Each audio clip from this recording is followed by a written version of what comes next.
हाँ जी, सभी को नमस्कार, स्वागत है आप सभी का आज की इस वीडियो में। जैसा कि मैं आपको करा रहा हूँ आपके रेलवे एनटीपीसी ग्रेजुएट लेवल में पूछे गए सभी 47 शिफ्टों का निचोड़, ठीक है? आज भी आपके 19 जून के जो प्रश्न पूछे गए हैं उसको लाया हूँ एक्स्ट्रा फैक्ट के साथ। अगर आप रेलवे एनटीपीसी में 12th लेवल की तैयारी कर रहे हो तो ये वीडियो को देखना आपके लिए रामबाण होगा। इस वीडियो को देखने के बाद आपको ये पता चल जाएगा कि किस प्रकार से क्वेश्चन पूछे जा रहे हैं और ये क्वेश्चन आपके एग्जाम में देखने को मिलेंगे 100% गारंटी के साथ, ठीक है? तो मात्र 10 से 5 मिनट की वीडियो होगी, पूरा आप जितने भी क्वेश्चन है उसको एक्स्ट्रा फैक्ट के साथ करेंगे जो कि इस क्वेश्चन में आपको कोई भी समस्या नहीं आएगी, ठीक है? पहला प्रश्न, स्प्रेडशीट में प्रिंट करने के लिए किस शॉर्टकट कुंजी का प्रयोग किया जाता है, यानी कि कौन सा शॉर्टकट का उपयोग किया जाता है। ये क्वेश्चन पूछा गया आपके 19 जून 2025 में। कंप्यूटर से संबंधित प्रश्न याद में रखेंगे क्या? जब भी प्रिंट करने की बात करेगा ना दोस्तों, ठीक है, क्या बोलोगे? कंट्रोल पी, ऑप्शन नंबर जो कि है बी जो कि सही हो जाएगा। मैंने इसमें ए टू जेड जो कि शॉर्टकट है उसको करा दिया, जाके आप देख सकते हैं। उसी में से प्रश्न पूछेगा, 2 नंबर गारंटी है, ठीक है। अब मैं बताता हूँ आपको व्याख्या, क्योंकि व्याख्या बिना मैं आपको कुछ भी चीजें नहीं बताता हूँ।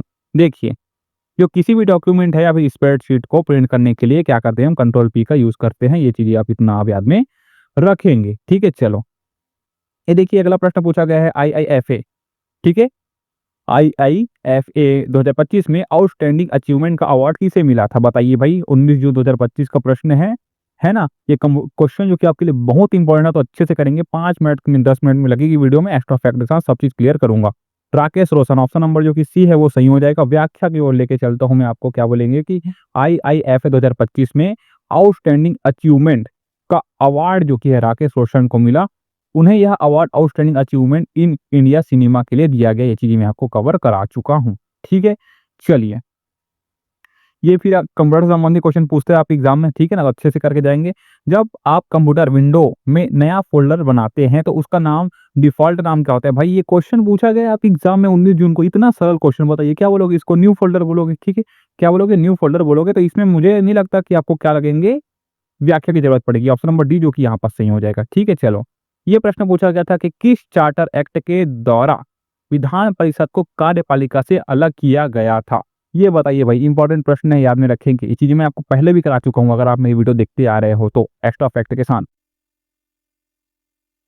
तो याद रखेंगे 1853 का चार्टर एक्ट है ना। ऑप्शन नंबर सी जो कि सही हो जाएगा। दोस्तों अच्छे से देखना, बता रहा हूँ ये चीजें, प्रश्न आपके एग्जाम में पूछेगा और ऐसा पूछा जाएगा तो ऐसे गलती आप नहीं करोगे, क्योंकि मैं आपको एक्स्ट्रा फैक्ट बता दे रहा हूँ, ठीक है। देखिए, क्या आप याद रखेंगे एक्सप्लेनेशन के रूप में कि 1853 का चार्टर एक्ट भारत में विधायिका और कार्यपालिका को अलग करता है और विधायी परिषद का गठन भी करता है। तो क्या क्या चीजें कंप्लीट हो गई यहाँ पर? 1853 का चार्टर एक्ट जो कि है भारत में विधायिका और कार्यपालिका को अलग करता है और विधायी परिषद का भी गठन करता है।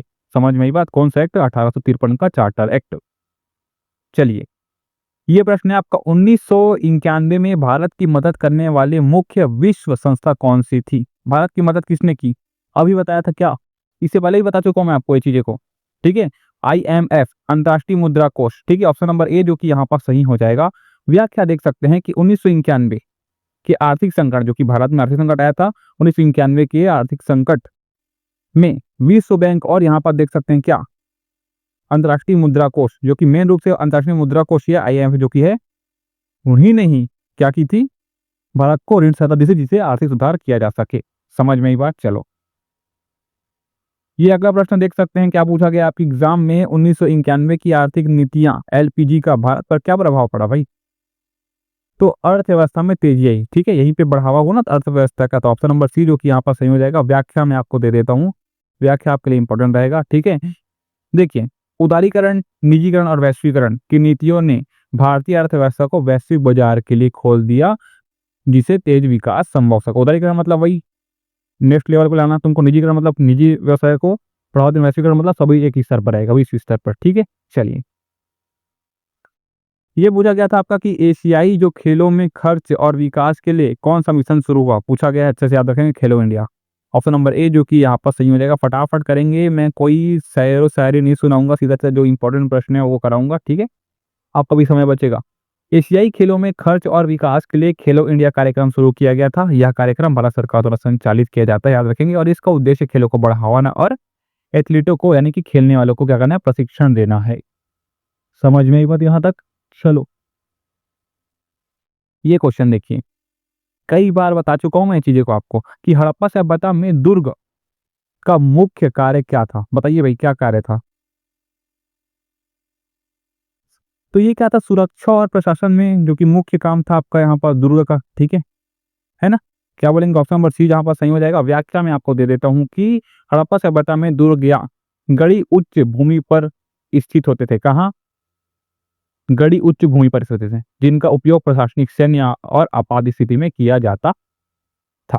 चलो, ये प्रश्न पूछा गया था, नगर परिषद और स्थानीय समिति में नए नियम लागू करने की जिम्मेदारी किसकी होती है? अब बताइए, अगर आप थोड़ा से समझ जाएंगे तो किसकी होगी भाई? मुख्य कार्यपालन अधिकारी सीईओ की होगी यहाँ पर, जो कि नगर परिषद या फिर जो स्थानीय समिति उसकी जो सीई होगी उसकी होगी। ठीक है, तो ऑप्शन नंबर क्या हो जाएगा यहाँ पास? सी यहाँ पास सही हो जाएगा। व्याख्या यहाँ पर देख सकते हैं आप कि जो नगर परिषद और पंचायत समिति में नियमों का क्रियान्वयन मुख्य कार्यपालन अधिकारी द्वारा किया जाता है। वे प्रशासनिक प्रमुख होते हैं। कौन होते हैं? प्रशासनिक प्रमुख होते हैं। चलो, ये प्रश्न देखिए भाई, टाइगर ट्रैप, ठीक है, टाइगर ट्रैप 2025 युद्ध अभ्यास की विशेषता क्या थी? ये युद्ध अभ्यास से संबंधित प्रश्न पूछता है, मैं एक बार आपको टॉपिक करा दूंगा पूरा, ठीक है, इंपॉर्टेंट जो कि युद्ध अभ्यास है वो। शर्त ये है कि चैनल पे बने रहना, डेली देखते रहना, जीके में कोई समस्या नहीं आने दूंगा, ठीक है। ऐसे गोल की बुला दूंगा, जितने क्वेश्चन पूछे गए उसके बाहर जाएगा नहीं। टाइगर ट्रैम्प 2025 युद्ध अभ्यास की नई विशेषता क्या थी? तो अंतरिक्ष तत्वों को शामिल किया गया था। ऑप्शन नंबर क्या हो जाएगा? बी यहाँ पर सही हो जाएगा। ठीक है, कुछ कुछ और भी शामिल किया गया था, लेकिन जो अपने पास ऑप्शन है हम उसी में लगाएंगे। मैं देता हूँ आपको व्याख्या, ये व्याख्या आपके लिए इंपॉर्टेंट है। टाइगर ट्रम्प, ठीक है, 2025 युद्ध अभ्यास की एक नई विशेषता क्या थी? कि इसमें अंतरिक्ष तत्वों को शामिल किया गया था, जिसमें अमेरिकी अंतरिक्ष बल के प्रतिनिधियों ने भारतीय समकक्षों के साथ मिलकर परिचालन योजना और निष्पादन में बल की जागरूकता बढ़ाने के लिए उपग्रह प्रौद्योगिकी को शामिल किया गया था, यानी कि अंतरिक्ष तत्वों को शामिल किया गया था। चलो, ये बताओ भाई क्या प्रश्न है, क्या आंसर होगा इसका कि 2025 में रक्षा क्षेत्र में कितने प्रतिशत घरेलू अधिग्रहण किए जाते हैं? 2025 में पूछा है ना, 75%, I am sorry, 75%। Option number जो की है सी यहाँ पास सही हो जाएगा। व्याख्या देख सकते हैं आप यहाँ पास कि 2025 में भारत के रक्षा बजट का 75% घरेलू स्रोतों से खरीद के लिए निर्धारण किया गया। 75%, ठीक है, जिसमें से लगभग 25% निजी क्षेत्र से खरीद के लिए किया गया। रक्षा मंत्रालय के अनुसार इसका मतलब यह है कि लगभग 28,000 करोड़ रुपए की सैन्य वस्तुएं और सेंसर घरेलू निजी कंपनी से खरीदे जाएंगे। समझ में आई बात? चलो, क्योंकि मैं कोई भी चीज बताऊंगा ना तो एक्सप्लेनेशन के साथ ही बताऊंगा, ताकि आपको पूरा समझ में आए, ठीक है। इधर उधर भटको मत आप, जो पूछा गया जो पूछा गया क्वेश्चन उसी को करो। अगला प्रश्न है, वर्ली पेंटिंग में गोबर और मिट्टी से जो आधार बनाया जाता है उसे क्या कहते हैं? कैनवास कहते हैं। ऑप्शन नंबर ए यहाँ पर सही हो जाएगा। ठीक है, मैं देता हूँ आपको व्याख्या कि जो वर्ली घरों की दीवारें है ना, जो मिट्टी और गोबर की बनी होती है, ठीक है जी, उसे क्या कहता है, क्या कहते हैं? कैनवास का काम करती है वो, ठीक है। क्या करती है? कैनवास का काम करती है। यहाँ पर देख सकते हैं, इस सतह को पहले लाल गेरू के मिश्रण से लेपित किया जाता है, उसके बाद सफेद चावल के पेस्ट की एक पतली परत चढ़ाई जाती है।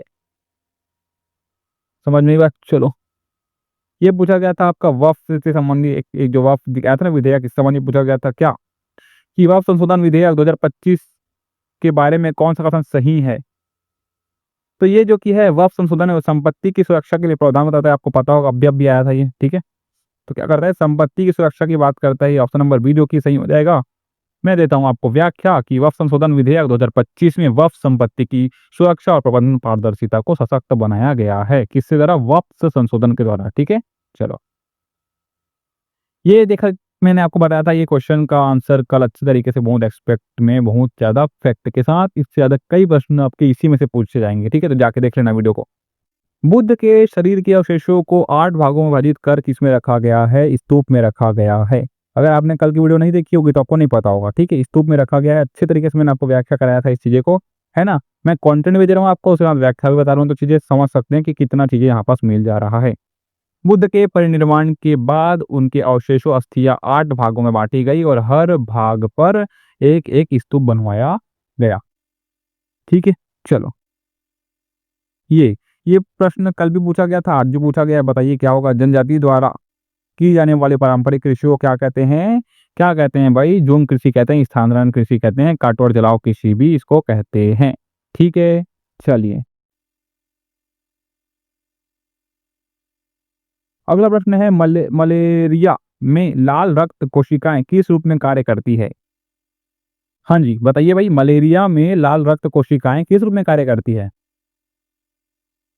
तो यहाँ पर देखिए नाम जो कि अजीब टाइप का है, प्राथमिक मेजबान कोशिकाएं, है ना? अब इसको मैं आपको एकदम सरल बता देता हूँ। देखिए, व्याख्या में देखेंगे तो एकदम सरल हो जाएगा आपके लिए, ठीक है ना? देखिए कि मलेरिया जो कि है परजीवी प्लाज्मोडियम जो कि समझते हैं ना, प्लाज्मोडियम, ठीक है? इसको पता है आपको? मानव शरीर में आरबीसी से में प्रवेश करता है, ठीक है? और वहीं पर विकसित होता है जिससे ये प्राथमिक मेजबान कोशिकाएँ कहलाते हैं। कौन-सा? प्लाज्मोडियम, ठीक है? चलो, हाँ, तो चलिए आज के लिए बस इतना ही दोस्तों। मैं चाहूँगा कि जितने भी मैंने आपको क्वेश्चन कराए हैं सभी को देख लेना, ये आपके एग्ज़ाम के लिए बहुत इंपॉर्टेंट है। आप एग्ज़ाम में पूछे जाके जाने की 100% संभावना है। तो जाके एक बार देख लेना, एक्स्ट्रा फैक्ट के साथ बताया मैंने चीज़ें को।